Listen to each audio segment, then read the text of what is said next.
It is definitely a hive of activity, but today for a very, very special reason. We've got a ship being loaded with supplies right here in the Bridgetown port in order to begin that or continue the relief process for Jamaica. My name is Andrew Jackson. Yes. I'm the head of supply chain at the World Food Programme here based in Barbados, supporting the Caribbean. It's very exciting to watch what's happening today, but under the circumstances, it's very sobering as well. Talk to me about the World Food Programme and the assistance that you're lending to Jamaica today. Right, so what you can see right now happening is WFP's support in terms of supply chain management. We work hand in hand with the Caribbean Disaster Emergency Management Agency, SEDEMA, and really we have supported governments, the wider international community in moving the most urgent relief supplies to people who have been affected by disasters in the Caribbean. And right now that is, of course, people in Jamaica. The ability to pull this together, obviously you're not sitting and waiting. Even when you hear that there's a potential storm happening anywhere in the region, you're getting ready to support. Talk to me about the preparation.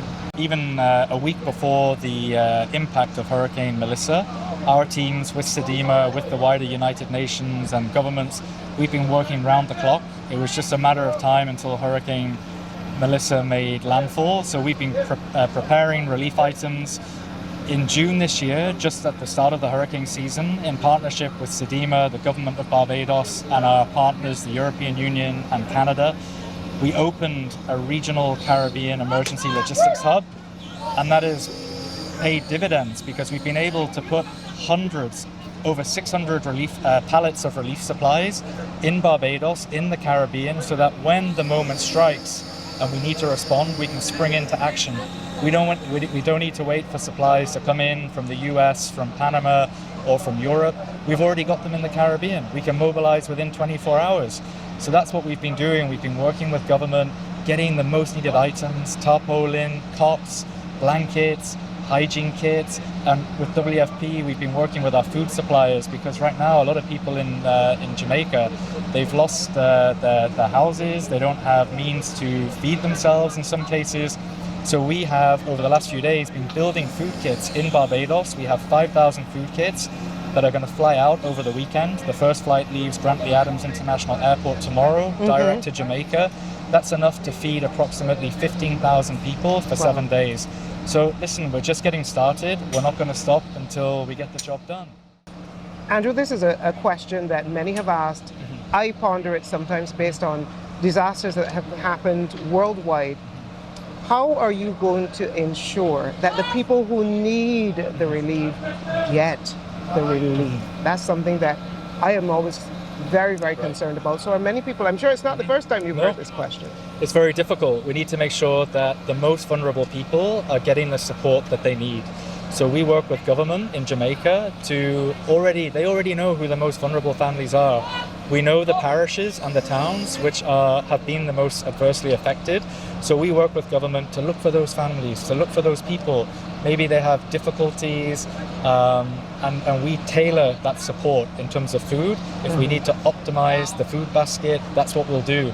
So we will identify those people who are most in need. So right now, there are needs assessments taking place to look at the level of damage. That includes shelter, to see which houses have been damaged the most, who really needs tarpaulin, who needs those mattresses, those cots. So that's really what we do, and we do it with the government. We get round the table, we make a plan, which communities are most in need. And as you can see here today, we've got representation from the United Nations family, we've got PAHO, we've got IOM, UNICEF, UNFPA, we have SEDEMA.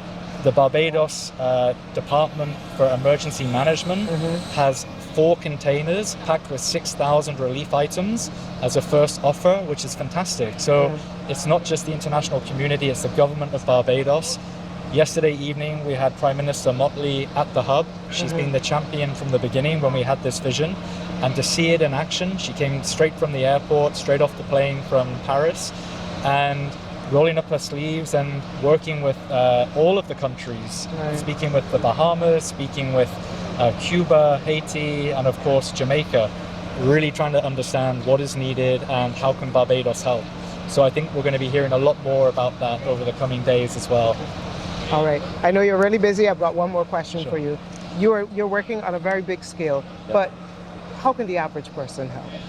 Yeah, that's a really good question. So, I mean, when you see the images on the news, it's heartbreaking. It could happen to any one of us. Just last year, Barbados was in the line of Hurricane Beryl, and that anxiety and that sleeplessness before the days that Beryl